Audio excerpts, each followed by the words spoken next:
আমাদের ভাষাভাষীরা সবচেয়ে বেশি কোরআন শিক্ষার ক্ষেত্রে দূরে। আমাদের দেশের এক শ্রেণীর লোক ওই হুজুর হাফেজ ব্যাস বানিয়ে দিয়েছে, আর পরিবারে কেউ কোরআন শিখবে না। বিশেষ করে পয়সাওয়ালা ঘরের লোক যদি হয় তো কোরআন শিখার প্রয়োজন নেই, যদি নেতা ঘরের লোক হয় তাহলে কোরআন শিখার প্রয়োজন নেই, কারণ দুনিয়ার নেতৃত্ব তো পেয়ে গেছে, দুনিয়ার শিক্ষা দীক্ষা ডাক্তার ইঞ্জিনিয়ার তো হয়ে গেছে, আবার কোরআন শেখার কি প্রয়োজন? কোরআন শিখবে গরিবের ছেলেরা, কোরআন শিখবে গরিবের মেয়েরা, আর গরিবেরা যেহেতু খেতে পায় না সেজন্য কোরআন শিখে তখন বাড়ি বাড়ি কোরআন খানি করবে আর কিছু টাকা ইনকাম করবে কোরআন দিয়ে। কোরআন কি এই জন্য আল্লাহ নাযিল করেছেন? কোরআন দিয়ে কিছু তাবিজ তোমার করবে, দিয়ে কিছু টাকা পয়সা ইনকাম করবে, আর কেউ মারা গেলে ছুটবে কোরআন নিয়ে যে তাড়াতাড়ি করে কোরআন দিয়ে বক্সাও ওকে জান্নাতে পাঠাও। এই জন্য কোরআন নাযিল করা হয়নি। কোরআন মৃতদের জন্য নয়, কোরআন জীবিতদের জন্য আল্লাহ নাযিল করেছে। লিয়ুনযিরা মান কানা হাইয়ান, আল্লাহ পাক বলছেন যে কোরআন তো এই জন্য আল্লাহ নাযিল করেছেন যে যারা জীবিত রয়েছে তাদেরকে সতর্ক করা হোক, তারা সতর্ক হোক, সাবধান হোক, সংস্কার করুক, সংশোধন করুক। আর মরা মানুষ, লোকটা মারা যাচ্ছে, এখন কলেমাটাই ঠিক করে পড়তে পারে না মুমূর্ষ অবস্থায়, আর ওর পাশে কোরআন তেলাওয়াত ধরিয়ে দিলেন, আর তারপরে হইল মারা গেল তাড়াতাড়ি। আরে বাবা, জানাজা পড়েন না, ওই লাশকে সামনে রেখে চারিদিকে গোল হয়ে বসে সারা রাত ধরে মাইয়েতার সামনে কোরআন পড়তেই আছেন। এই কোরআন পড়ায় লাভটা কি বলুন তো দেখি? এই কোরআন পড়ায় লাভ আছে? আরে গরু ছাগলের সামনেও যদি কোরআন পড়া যায় তো বুঝবে না কিছু, কিন্তু আওয়াজটা শুনতে পাবে যে একটা আওয়াজ হচ্ছে, একটা আওয়াজ, সাউন্ড একটা কিছু হচ্ছে। কিন্তু মৃত মানুষ মারা গেছে, ওকে লাশ সামনে রেখে কোরআন তেলাওয়াত করছেন, তো আওয়াজটাও তো শুনে না, আওয়াজটাও তো শুনে না। ও তো আর সংশোধন করার তো কোনো চান্স নাই, যা হয়েছে হয়ে গেছে। তাই এইরকম তরিকা, এগুলো তো বিদাতি তরিকা, আসলে এগুলো সংশোধন করুন। আল্লাহ পাক রব্বুল আলামিন যেন তৌফিক দান করেন। কোন মানুষ মারা গেলে নবী সাল্লাল্লাহু আলাইহি ওয়াসাল্লাম বলছেন তাড়াতাড়ি জানাজার ব্যবস্থা করো, দাফন করো তাকে। ভালো মানুষ হলে আরাম পেয়ে যাবে, ওকে কষ্ট কেন দিচ্ছ দুনিয়াতে? আর যদি খারাপ মানুষ হয় তো তোমরা আরাম পেয়ে যাবে।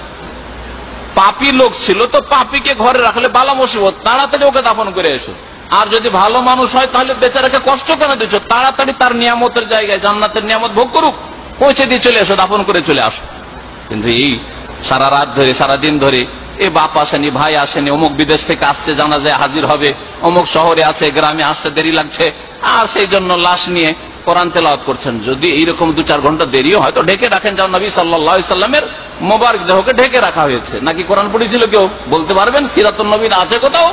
নবী করিম সাল্লাল্লাহু আলাইহি ওয়াসাল্লাম ইন্তেকাল হলো সোমবারে, মঙ্গলবারের দিন গেল, তারপরে রাতে সারা রাত ধরে জানাজা হইলো। একটিও লোক তো কেউ গিয়ে কোরআন পড়ে না, কোন সাহাবী, না নবীর বিবিরা, না নবীর মেয়ে ফাতেমা কোরআন নিয়ে বসে আছেন আর বাপের লাশের কাছে কোরআন পড়ছেন। তারা হক আদায় করেন নাই? হ্যাঁ, তারা সুন্নতের উপর ছিলেন না? যারা কোরআন পড়ে মাইয়াতকে সামনে নিয়ে তারা সুন্নতের উপর। চিন্তা করুন তো দেখি। নবী সাল্লাল্লাহু আলাইহি ওয়াসাল্লাম বলেছেন আল মাহির বিল কোরআন, যারা কোরআনের এক্সপার্ট, কোরআনের মাহির, কোরআনে পারদর্শী, কোরআন সুন্দর তেলাওয়াত করতে পারে। সুন্দর তেলাওয়াত হচ্ছে কোরআনের শব্দেরও তেলাওয়াত সুন্দর করে আর অর্থ বুঝে, মাশাআল্লাহ, যা পড়ে অর্থ বুঝে যায়, এটা হচ্ছে মাহির। আর মাহির এই নয় যে শুধু তেলাওয়াত করতে পারে আর অর্থ, ভাই আলহামদুলিল্লাহ রাব্বিল আলামিন মানে কি বলছে তা বলতে পারবো না ভাই, কিন্তু আমি হাফেজ কোরআনের। ঠিক আছে, হাফেজ হওয়ার ফজিলত রয়েছে, কিন্তু ওই ফজিলত নেই যেই ফজিলত, যেই মর্যাদা রয়েছে যেই ব্যক্তি আল্লাহ পাকের কথার সম্বোধন বুঝে।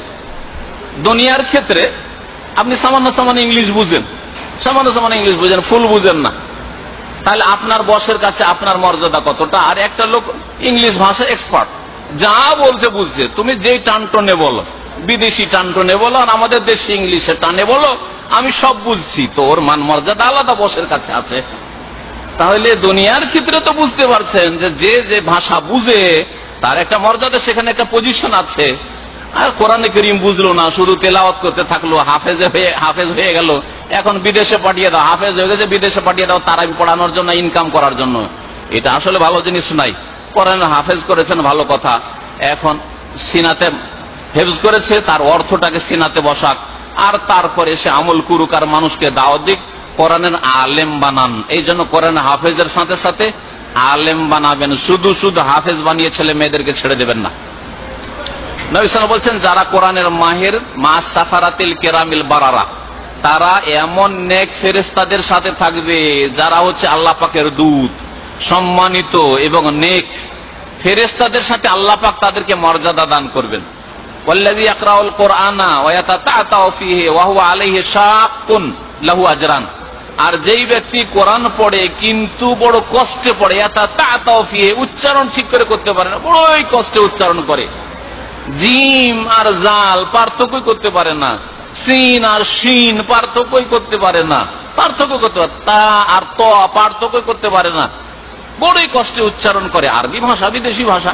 আর অনেক আরবদের নিজে উচ্চারণ করতে পারে না, কাফকে গাব বলে, হ্যাঁ, গদগামাতিসালা করতে থাকে, তো ওদেরও কষ্ট টাই টাই করে পড়তে, মাতৃভাষা হইলেও। তো যাদের কোরআন পড়তে কষ্ট হয়, আলী শাকুন বড়ই কষ্ট লাগে, তারপরে পড়ে, ছেড়ে দেয় না, যে পারছি না তো ছেড়ে দেবো না, হিম্মত হারা হয় না। লাহু আজরান, তাকে আল্লাহ পাক দ্বিগুণ সওয়াব দেবেন। একটা সওয়াব হচ্ছে তেলাওয়াতের, আর এক সওয়াব হচ্ছে কষ্ট করার, কষ্ট করে যে ধৈর্য ধরে তেলাওয়াত করলো সেই জন্য। এই ছিল সহিহ বুখারী মুসলিমের হাদিস। সুতরাং কোরআন শেখেন আপনারা, এখনো শেখার বয়স আছে, যতদিন মানুষ দুনিয়ায় বেঁচে আছেন শিখার বয়স আছে। আল্লাহ পাক যেন শিখার তৌফিক দান করেন।